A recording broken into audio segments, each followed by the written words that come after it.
Magandang araw mga bata! Para sa ating unang araw, high frequency words at pag-unawa ng pabula. Anong mga hayop ang iyong nakikita? Ano ang katangian ng isang maya?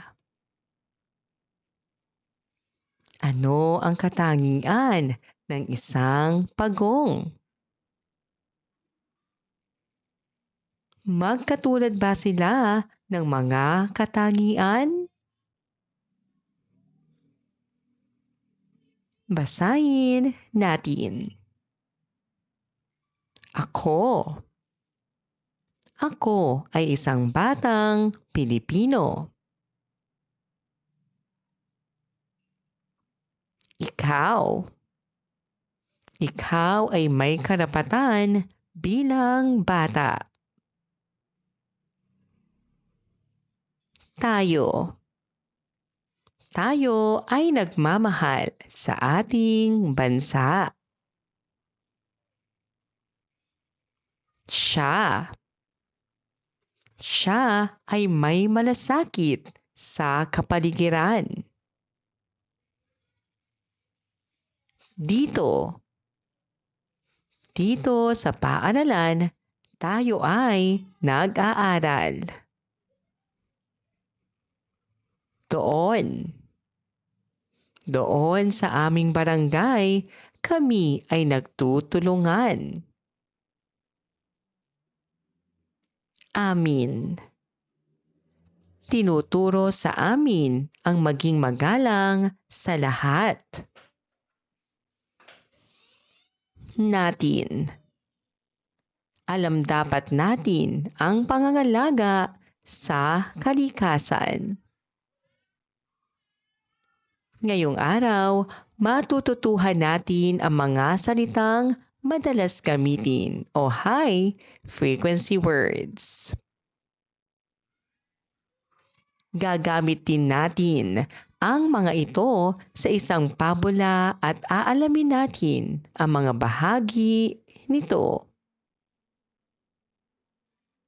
Ano ang high frequency words?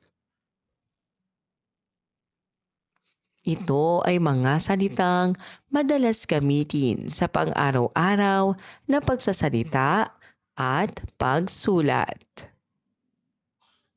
Halimbawa, ako, ikaw, siya, tayo, dito, doon. Basahin natin. Ang maya at ang pagong. Sa isang tahimik na gubat, may isang masipag na pagong at isang mayamang na maya. Isang araw, sinabi ng maya, "Ako ay mabilis lumipad. Ikaw ay mabagal lamang." Sumagot ang pagong, "Maaaring mabagal ako, ngunit marunong akong magtiyaga." Nagkaroon sila ng paligsahan. Lumipad ng mabilis ang maya, ngunit huminto ito upang magpahinga. Samantala, tuloy-tuloy lamang sa paglakad ang pagong, hanggang sa makarating ito sa dulo at nanalo sa paligsahan. Nagulat ang maya at sinabi, "Dapat pala ay hindi ako naging kampante."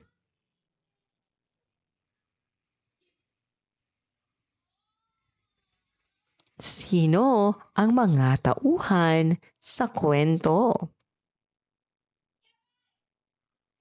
Saan naganap ang kwento? Ano ang ginawa ng maya? Bakit nanalo ang pagong? Ano ang aral ng kwento? Tukuyin ang high-frequency words sa bawat pangungusap. Ako ay masipag na mag-aaral. Ang high-frequency word ay ako. Tayo ay naglilinis ng ating silid-aralan. Ang high-frequency word ay tayo. Siya ay tumutulong sa kanyang magulang. Ang high-frequency word ay siya. Kami ay pupunta sa paaralan bukas. Ano ang high-frequency word?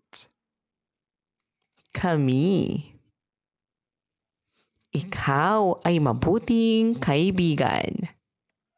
Ang high-frequency word ay ikaw. Ang high-frequency words ay mga salitang madalas gamitin at mahalaga sa pagbuo ng pangungusap at pag-unawa sa teksto. Gawin natin. Iguhit ang maya at pagong pagsunod-sunurin ang pangyayari mula sa pabula.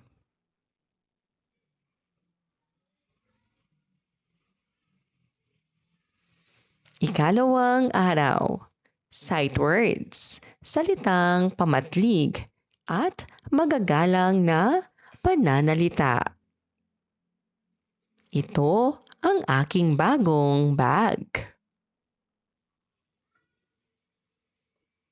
Ang mga libro na iyan ay kay Ana.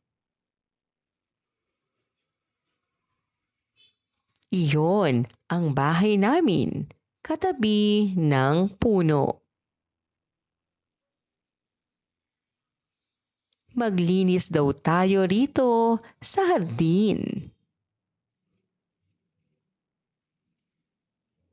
Doon mo ilagay ang iyong sapatos. Ito, iyan. Iyon, rito, at doon. Ay mga halimbawa ng pamatlig. Ano ang salitang pamatlig? Ang salitang pamatlig ay ginagamit na pamalit sa pagtuturo ng tao, hayop, bagay, lugar, o pangyayari.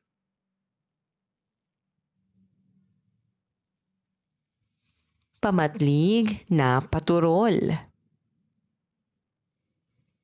Ginagamit sa pagtuturo ng bagay. Ito, malapit sa nagsasalita. Iyan, malapit sa kausap. At iyon, malayo sa nagsasalita at kausap. Pamatlig na paari. Ginagamit na pamalit kapag ang pangalan na tinutukoy ay malapit sa hinahawakan, tinuturo o isinusuot ng taong nagsasalita. Dito, rito. Diyan, riyan. Doon, roon. Niyan, niyon. Punan ng tamang pamatlig ang mga pangungusap. Patlang ang aking paboritong sapatos. Ang angkop na pamatlig ay ito. Patlang tayo maglalaro ng basketball. Ang angkop na pamatlig ay doon. Patlang ang hinahanap na lapis ni Ben. Ang angkop na pamatlig ay iyan. Patlang sa mo ilagay ang ating pinamili. Ang angkop na pamatlig ay dito.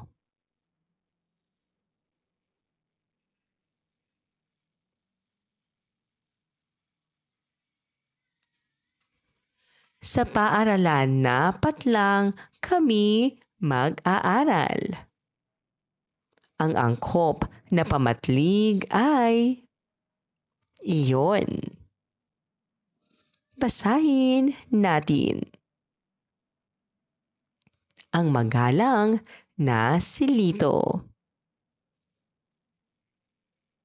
Si Lito ay isang batang mabait at magalang na bata. Tuwing papasok siya sa paaralan, bumabati siya ng magandang umaga po. Isang araw, may nakita siyang lapis sa sahig. Sinabi niya, "Kaninong lapis ito?"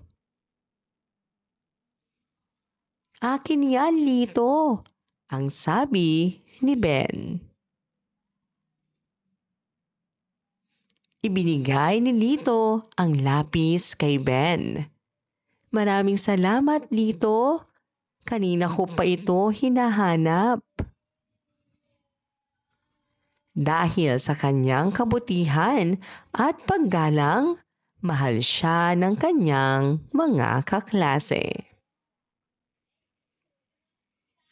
Sino ang pangunahing tauhan? Ano ang sinasabi ni Lito tuwing papasok sa paaralan? Anong magandang asal ang ipinakita ni Lito? Tutularan mo ba si Lito? Bakit? Gawin natin. Isulat ang angkop na pamatlig.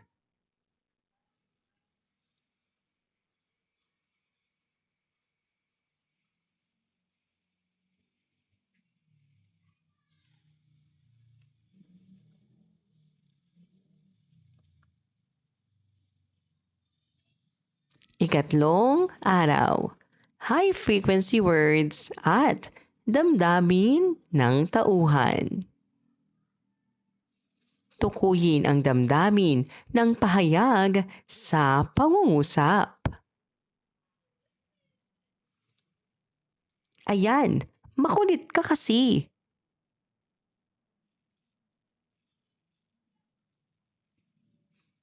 Ito ay galit. Yay! Kaarawan ko na bukas. Ito ay masaya. Sana makauwi na si Mama sa bahay. Ito ay malungkot. Hala, may sunog sa kapitbahay. Ito ay nagulat o natatakot. Ayoko pong sumali sa paligsahan. Ito ay nahihiya o kinakabahan. Ngayong araw, matututuhan natin ang mga salitang madalas gamitin o high frequency words at kung paano matutukoy ang damdamin ng tauhan sa isang kwento. Ako. Ako ay masaya. Ikaw. Ikaw ay masyadong matatakutin. Tayo. Tayo ay dapat laging sama-sama. Siya. Siya ay laging nakasimangot. Dito.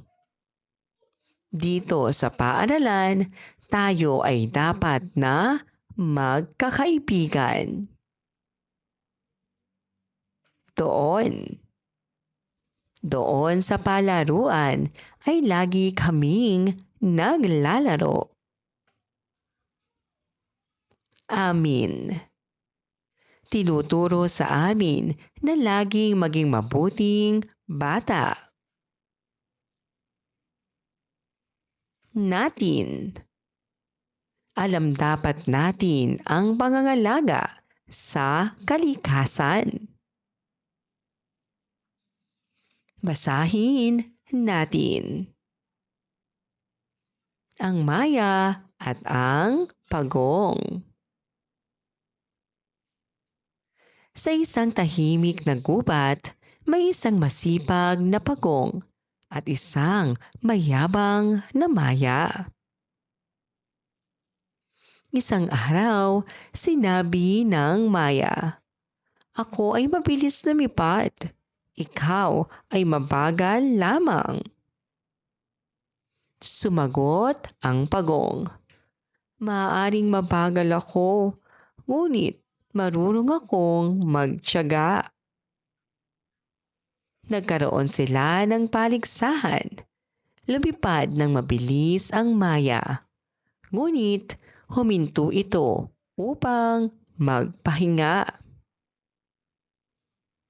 Samantala, tuloy-tuloy lamang sa paglakad ang pagong hanggang sa makarating ito sa dulo at nanalo sa paligsahan. Nagulat ang Maya at sinabi, "Dapat pala ay hindi ako naging kampante."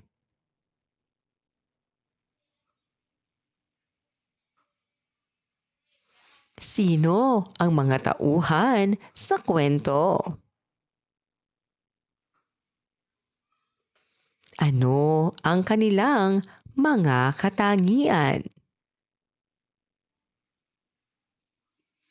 Ano kayang naramdaman ni Pagong sa sinabi ni Maya? Matapos ang karera, anong damdamin ni Pagong at ni Maya? Damdamin ng tauhan. Ito ay nagsasabi kung ano ang nararamdaman ng tauhan. Halimbawa ng damdamin: masaya, malungkot, galit, takot, nagulat, nahihiya. Paano matutukoy ang damdamin? Una, sa kilos ng tauhan. Pangalawa, sa sinasabi niya. Pangatlo, sa pangyayari sa kwento.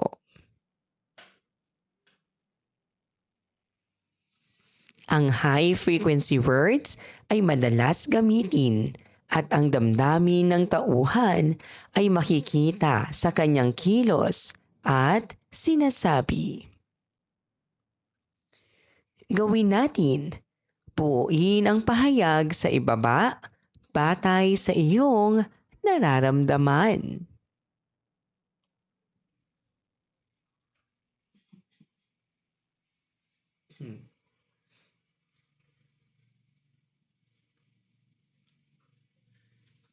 Ikaapat na araw, sight words. Salitang pamatnig, patulad at panlunan.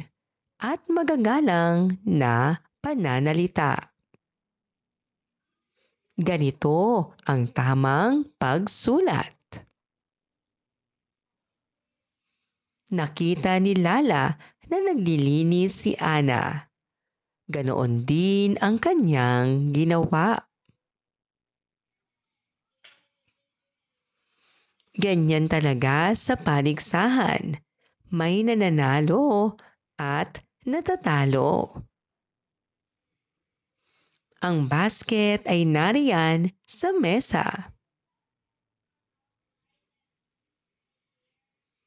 Nandito pala sa ilalim ng upuan ang iyong bola. Ganito, ganoon, ganyan, nariyan, nandito. Ito ay mga halimbawa ng pamatlig. Ano ang pamatlig? Patulad. Ito ay mga salitang ginagamit sa paghahambing o pagtutulad. Ano ang pamatlig? Panlunan. Ito ay mga salitang tumutukoy sa isang lugar. Tukuyin ang mga angkop na pamatlig upang mabuo ang pangungusap. Patlang ang pag-iigib ng tubig sa aming bayan. Ang tamang pamatlig ay ganito.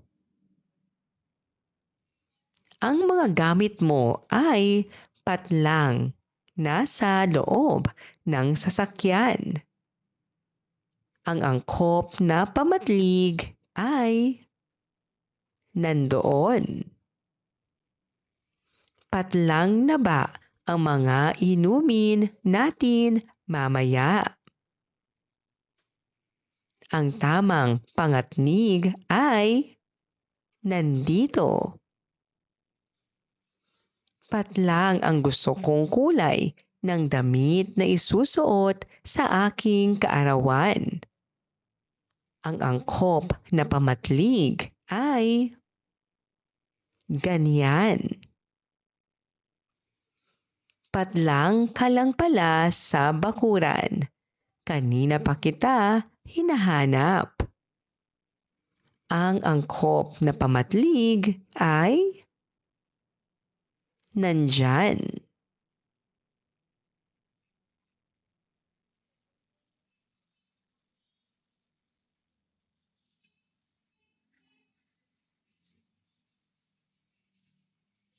Basahin natin. Si Nena sa paaralan. Tuwing papasok si Nena sa paaralan ay hindi niya nakalilimutang bumati kahit kanino man.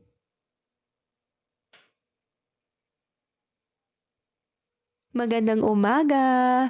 Yan ang lagi niyang bati sa lahat. Habang nasa klase, may gustong itanong si Nena sa kanyang guro. Ma'am, ganyan po ba ang dapat gawin katulad ng nasa pisara? Lumapit ang kanyang guro at sinabing, ganito ang iyong gagawin, Nena. Nagpasalamat si Nena sa tulong na ibinigay ng kanyang guro. Maraming salamat po, ma'am. Mabuti po at nariyan po kayo. Sino ang pangunahing tauhan? Anong katangian ni Nena bilang bata? Anong salita ang ginamit sa pagtuturo ng paraan? Anong magandang asal ang ipinakita ni Nena?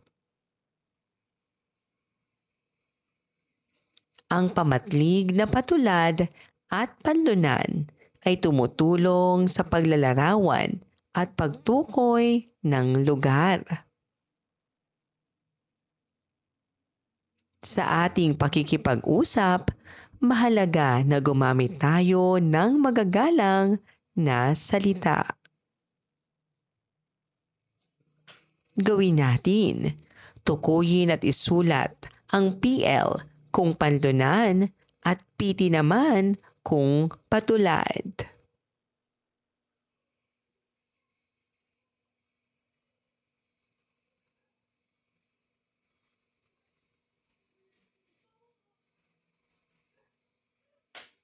Maraming salamat po sa inyong panonood at pakikinig. Hanggang sa muling pag-aaral ng asignaturang Filipino. Paalam!